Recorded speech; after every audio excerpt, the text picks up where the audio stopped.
Quando a gente ouve falar em manejo de pastagens de excelência, logo vem à mente o manejo de países como Nova Zelândia, Austrália, Uruguai, Argentina, lugares que são referência mundial em tecnologia a pasto. Mas e se eu te disser que existe uma tecnologia totalmente brasileira que está quebrando paradigmas, mudando esses conceitos e chegando a patamares produtivos que ninguém acredita? Hoje tu vai ver o resultado aqui de uma pesquisa histórica feita no Uruguai, onde o INEA, o Instituto de Pesquisa Oficial de lá, colocou o melhor manejo de pastagem deles lado a lado com essa estratégia brasileira. Eu sou Leandro Ebert, engenheiro agrônomo, especialista em nutrição de ruminantes, e o meu propósito aqui no canal A Pasto e Mais é levar conhecimento e tecnologia para mudar a realidade da pecuária no Brasil. E para provar isso que eu estou te dizendo, eu trago hoje um trecho de uma entrevista que eu gravei em 2022 com o próprio pesquisador responsável por esse trabalho, o Jean Savian, que é brasileiro e pesquisador do INEA lá em Colônia, no Uruguai. Presta atenção em cada detalhe, porque a ciência por trás da alta produtividade a pasto está prestes a mudar tudo que a gente pensa sobre produção a pasto. Mas antes, te inscreve no canal aí se não for inscrito e deixa teu like para fortalecer esse canal e levar essa mensagem ao máximo de gente possível. Esse trabalho a gente planejou ele logo na minha chegada aqui no Instituto, né? Então, foi o meu primeiro trabalho que a gente planejou aqui, né? Que a gente, falando exatamente esse ponto que a gente conversou antes sobre como utilizar o recurso. Essa é a nossa principal pergunta. Será que a gente manejar de uma forma ou de outra influencia na produção de leite, no acúmulo de forragem diário, na própria condição corporal desses animais ao longo do experimento? Ou se fosse numa propriedade rural, essa vaca que consome um pasto bem manejado, será que ela se mantém com melhor condição corporal ao longo do ano dentro da propriedade? Então, essa foi a nossa principal pergunta, né? O manejo do pastoreio, o manejo do pasto, ele afeta os animais em pastejo? E a nossa hipótese, quando a gente oferece uma estrutura boa para o animal, eu quero dizer uma estrutura, posso estar falando numa altura ideal de pastejo, por exemplo, aonde o animal ele consiga consumir uma quantidade ou uma alta quantidade por unidade de tempo. Isso vem do teu trabalho aqui, né? Do teu mestrado, teu doutorado, que se trabalhou com essas diferentes estruturas e chegou em algumas que indicam que são melhores do ponto de vista do animal, né? Exatamente. Eu trabalhei e fiz meu doutorado, né, como eu falei antes, com o rotatino, né, com um manejo de pastagem onde a gente prioriza oferecer para os animais uma boa altura, uma boa estrutura de pasto, né, para ele colher, para ele comer mais por unidade de tempo, por hora pastejada, por exemplo, né? Então a gente trouxe essa estratégia de manejo para cá. A gente antes tinha trabalhado com o professor Paulo lá muito com ovinos, principalmente, que foi minha tese de doutorado, e com bovinos também, alguma coisa só com vaca de leite. Parte de produção, como é que funcionaria esse manejo para vaca de leite? A gente não tinha tido essa experiência.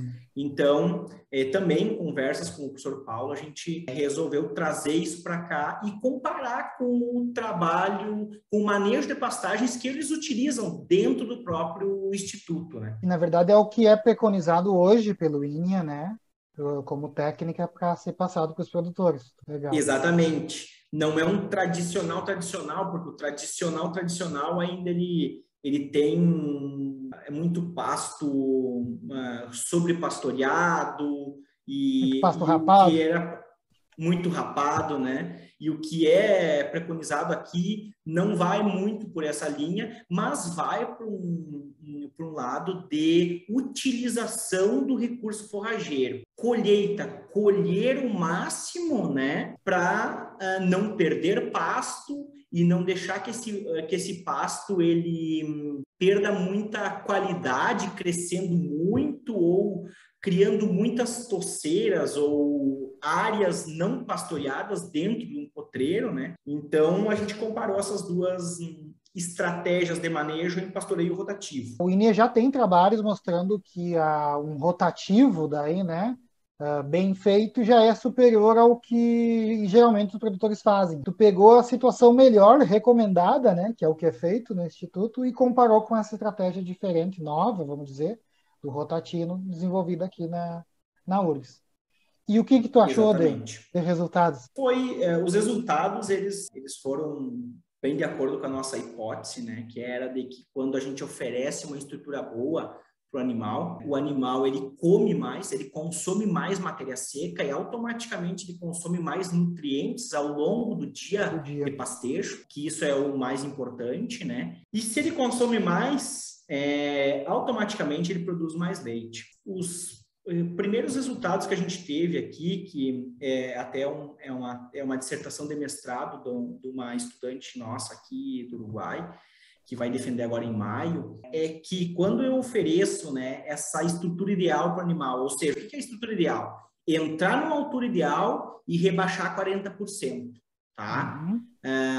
Fazer o animal comer ponta de folha, o 40% superior, que é predominantemente de folhas. Ou seja, o animal ele colhe o melhor. O pessoal confunde às vezes também, né, o rotatino, dessa história da vaca comer só as pontas e rebaixar 40%, que é isso, tá certo?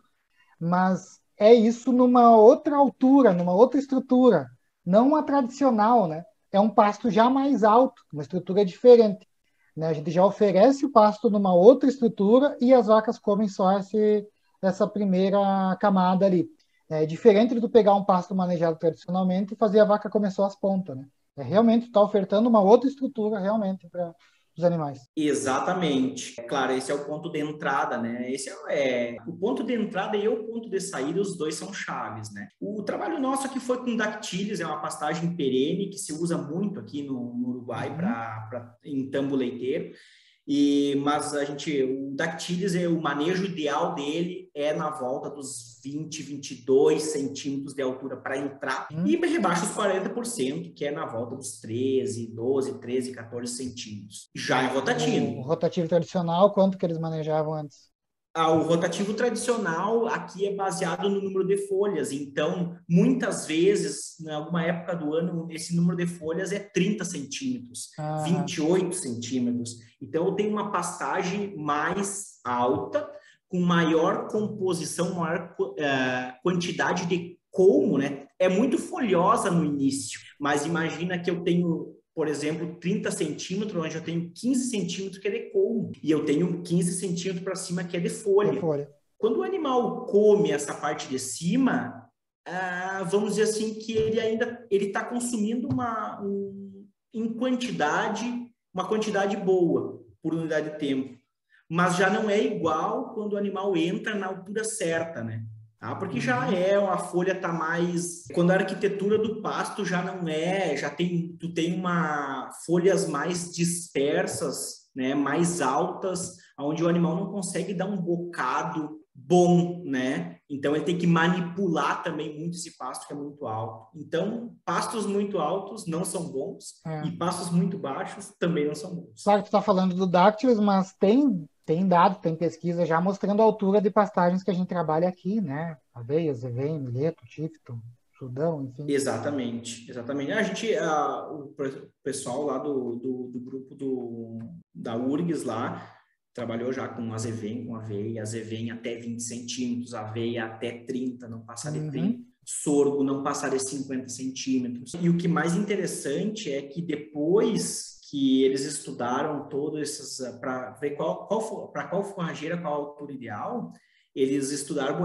agora até quando eu posso rebaixar, para que o animal ainda continue, né, consumindo bastante. Então, eles fizeram experimentos com espécies diferentes e viram que o ideal é 40%. Rebaixa até 40% e vai para outro piquete. Então, comparando aí essa estratégia que a gente está falando com essas alturas com o rotativo tradicional, não o que é feito nas propriedades, o que é recomendado pela pesquisa, que era recomendado pela pesquisa até então, aí, né? Tu teve ganhos com essa nova metodologia. Os valores, a gente trabalhou, além do manejo, né? A gente também colocou no meio a suplementação. Um grupo de animais eram suplementados e outro grupo era suplementado com concentrado, com 4 kg de concentrado. Nada de feno e nada de silagem também. Os animais que estavam no tratamento que era o rotatino, que era oferecer essa altura ideal, essa estrutura ideal, essas vacas produziam ao redor de 24 litros de leite sem nada de suplemento. Zero suplemento. Somente consumindo o Dactilis. E as outras, sem o suplemento também, produziam na volta de 18 litros de leite por dia. Então, aí a gente tem uma diferença de uns 5 litros, mais ou menos, de leite, somente manejando bem a pastagem.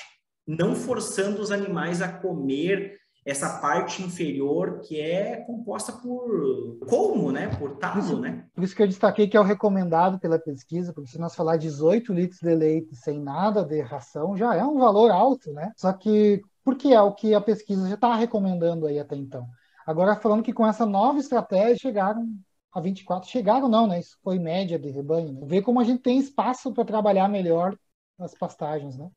Com certeza. E um outro dado bem interessante que a gente teve é que essas vacas que produziam os 24 litros de leite, elas mantiveram o mesmo peso durante os 80 dias da experimento. O período foi de 80 dias, não foi um período tão grande, mas elas estavam saindo do pico de lactação, elas estavam baixando a produção já de leite. Elas já tinham passado pelo pico, estavam baixando a produção e elas mantiveram simplesmente o peso. Essas vacas que produziam 18 litros já tiveram um peso abaixo lá no final. E o grupo com suplementação, o que deu? A gente não teve muito efeito da suplementação, tá? Mas numericamente a gente teve um número que essas vacas que recebiam 4 kg de concentrado, desse manejo bom que eu estou comentando agora, elas produziram 28 litros de leite, de média, né? Elas começaram produzindo mais, depois foram baixando, mas produziam 28 litros, uns 4 litros a mais, né? De leite. A pergunta era, será que precisa... A pergunta também, uma das perguntas iniciais, será que precisa suplementar vacas na primavera quando a gente tem pastagens de alto valor nutritivo? A conclusão é que, estatisticamente, não teve diferença, não teve esse efeito, né? Então, depende muito do sistema de produção se aplicar isso ou não. O resultado com a suplementação teve diferença com os dois tipos de manejo? Ou um sistema de manejo respondeu mais à suplementação? Não teve efeito, sabe? Numericamente, sim. Essas vacas, as outras que produziam 18 litros, produziam 23, mais ou menos, com os 4 litros, produziam mais. Mas para te ter uma ideia que, quando o pasto é bem manejado, as vacas sem suplemento, elas produziram praticamente a mesma coisa que as vacas que estavam num pasto que não era tão bem manejado e que comeram 4 kg de suplemento. 4 kg de ração. E esses são os principais resultados aí dessa nossa pesquisa. Se tu for ver, os dois sistemas já são um pouco distantes do resultado que a gente vê na realidade, né? Uma coisa que eu queria ressaltar também, que eu não falei antes, é relacionado à genética, né? A genética a gente trabalhou, a genética americana, as vacas que a gente trabalhou de alta genética, vamos dizer assim, por isso que a gente tem esses valores de produção de leite alta também, né? A genética é muito boa. Se eu ofereço uma condição boa para esses animais comer no pasto, então isso é certo que vai ter resultados bons também. Incrível, não é? Esses resultados que o Jean mostrou de alta produtividade a pasto não são só um mito, é um resultado com ciência aplicada no campo e comprovado. E mais que isso ainda, com DNA brasileiro, tecnologia e conhecimento científico nosso.